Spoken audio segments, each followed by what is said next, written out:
Thank you, everybody, for joining us back here at Cytta Corp's channel. We're sitting here once again with the Chief Executive Officer of the company, Mr. Gary Campbell. And Gary, we're kind of rounding home base here. We're almost at the end of 2022, and for some, it feels like it definitely flew by. But I'm curious, in terms of Cytta, did you really accomplish what you sought to accomplish this year?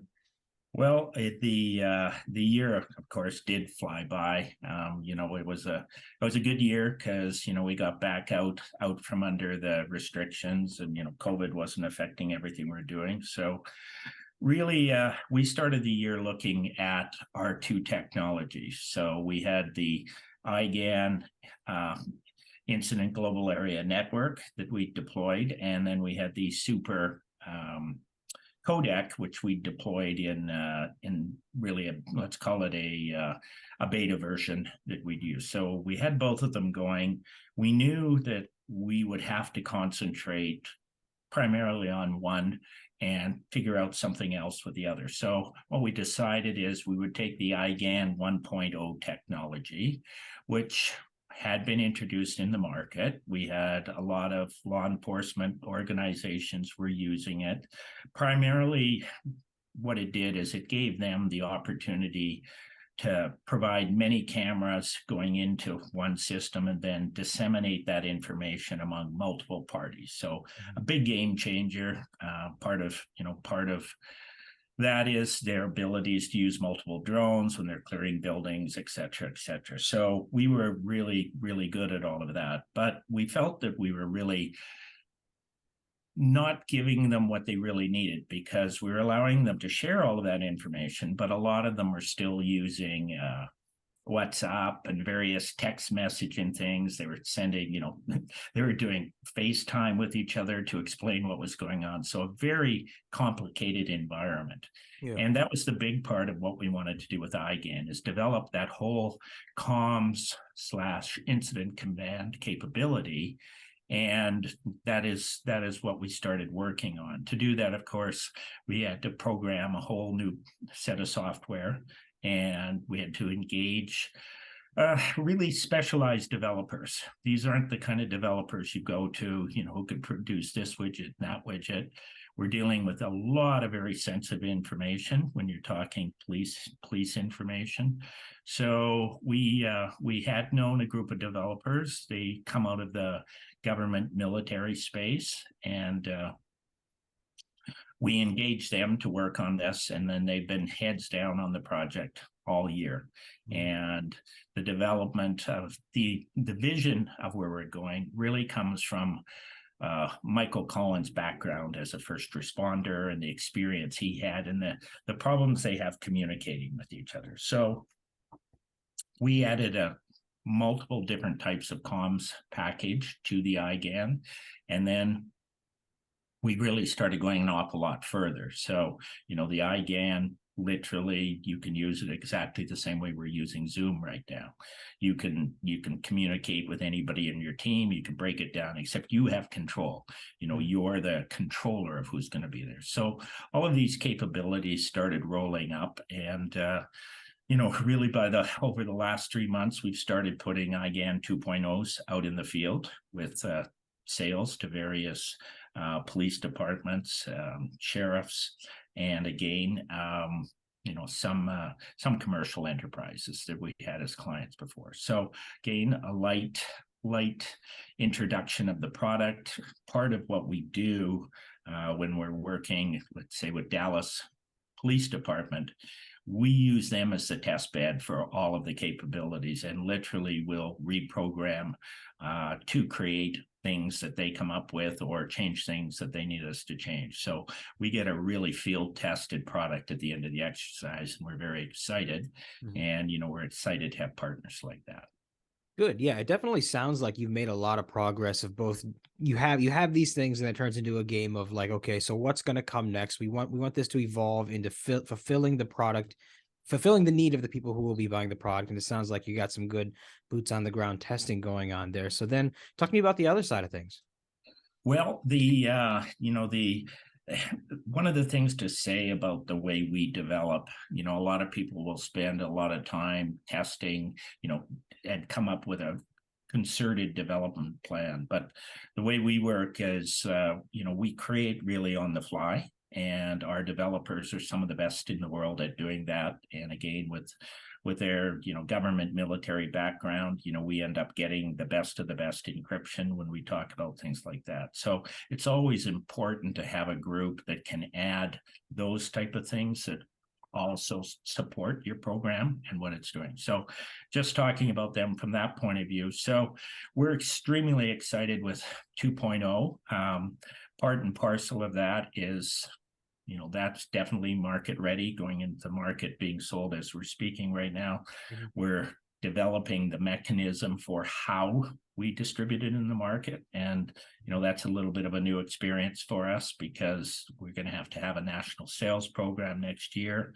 We've also had our first country come back to America to meet with us, and we're being asked to provide pricing and an arrangement where a whole country can take on the IGAN and distribute it through their police and military organizations there. So very exciting there. And what we've really also done is, Super is the most amazing compression codec technology in the world. It's really, really designed to shine at 4K and higher. It allows you to move video imagery through extremely low bandwidth. We've demonstrated as low as 9 kilobits per second. So that's very low, and it's used in a lot of situations. So we knew we have a piece of technology that can change the world. Our problem is, it's going to require very specialized expertise to take it to the next levels. It has to be programmed to FPGA standards, and then those FPGAs get installed in various, mostly for starters, military grade projects. So it's a lot more military than our IGAN projects. And again, it's got a different feel, a different approach. And so we're casting about for partners, and the team came up with the concept of Cytta doing a spin out of our technology into a separate entity that we created. Mm-hmm. And the entity is called Reticulate Micro, and Cytta is a major shareholder. And the team, a lot of the team in Cytta has been doing double duty, working to put that together. And literally, Mr. Collins, Mr. Shermack created the entity, designed how it's going to go forward, and started attracting a team to that company. So we couldn't be more excited at how our super technology is suddenly moving forward in the world much, much faster than we could have done it ourselves. Mm-hmm. And then ultimately, with Cytta as the major shareholder, that provides a major benefit to our shareholders, the pure Cytta shareholders down the line. And, we decide perhaps to dividend out those shares at the point when it's achieved listing on a major exchange. So they've done some great work in raising the funds necessary to proceed, and everything I'm hearing and everything that we're being told is that one is going full speed ahead. So we are really, really happy about how that technology is suddenly going to be in the market infinitely faster than we could have done it ourselves. And again, kudos to the Cytta people who stepped in there and made that happen. Yeah, definitely sounds like you guys had a pretty jam-packed year, and that does kind of beg the question then, Gary. So in 2023, what should people expect with the year kicking off and everything, and then so on throughout the year? Well, our primary goal is on the Cytta side with the IGAN, is to start really developing the markets that we have. So the IGAN 2.0 has 3 primary markets that are related to, the drone, let's call them drone capability side. And, that's law enforcement organizations, that's private security companies, and that is drone or UAV enterprises that are using drones for examining power lines, oil and gas lines, that type of thing. So all of those entities need the IGAN immediately for everything they're doing. So there's an initial need for all of the drone and the streaming and all of those capabilities, and then being able to share it with among them. And from there, the second half of our capabilities are now starting to kick in. And we have one extremely large police department that is now talking in terms of turning the whole incident command system that's contained within the IGAN as their mechanism for doing all of their incident command within their whole organization. So Wow. different set of capabilities, different set of contracts, different set of, that's an enterprise sale for us, which is really our dream come true with that part of the IGAN capabilities. So we'll be going into all of those markets very, very heavily. We've got a couple of marketing teams put together.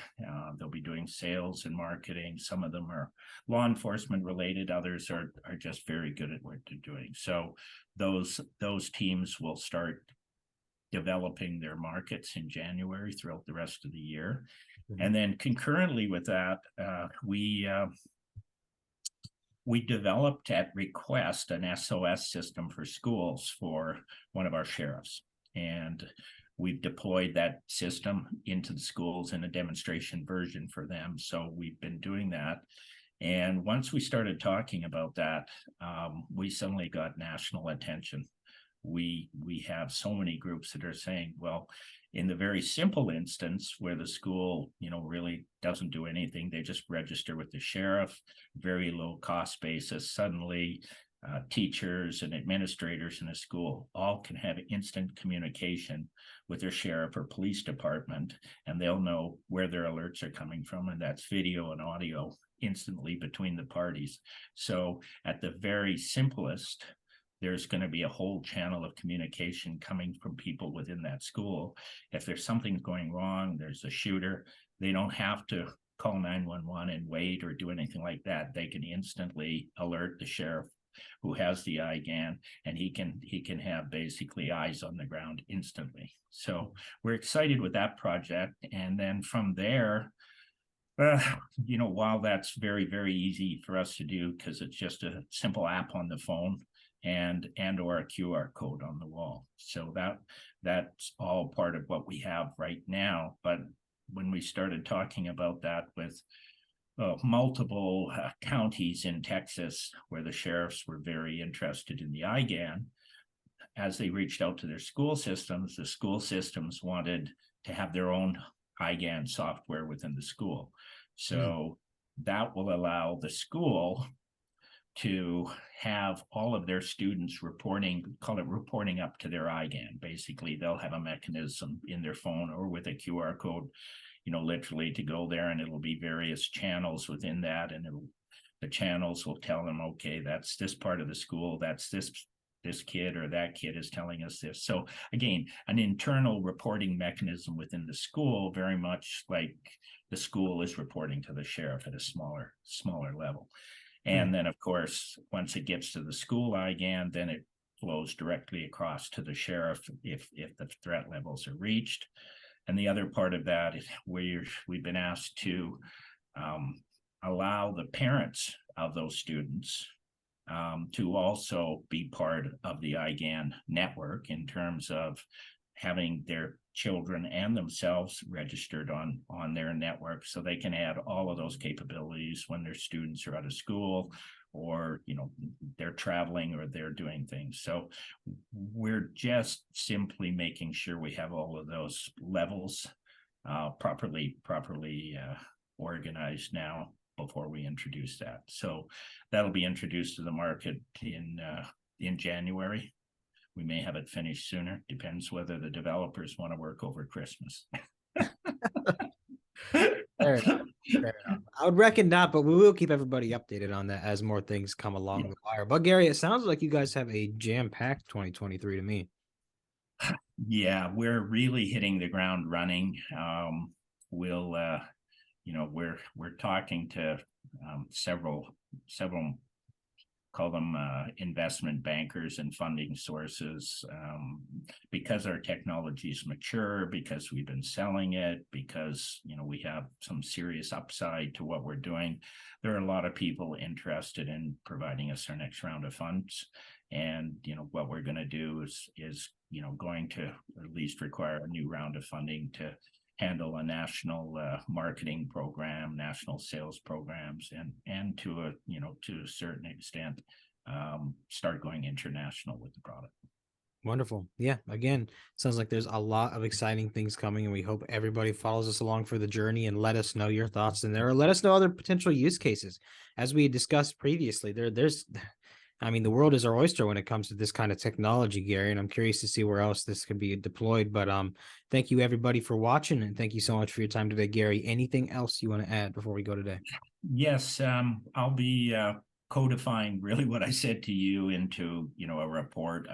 We'll news release the yearly summary as we traditionally do, and then we'll be linking into that a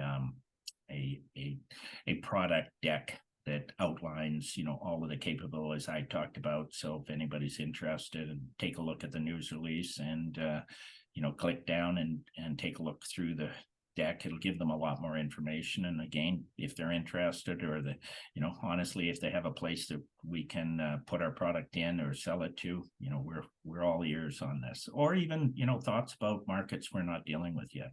We're very interested. So easily shoot me an email, and through you and through the video. So thank you, Gary. Please, everyone, have a happy holidays and a wonderful new year. Thank you, Gary. Thank you very much, Michael. Take care.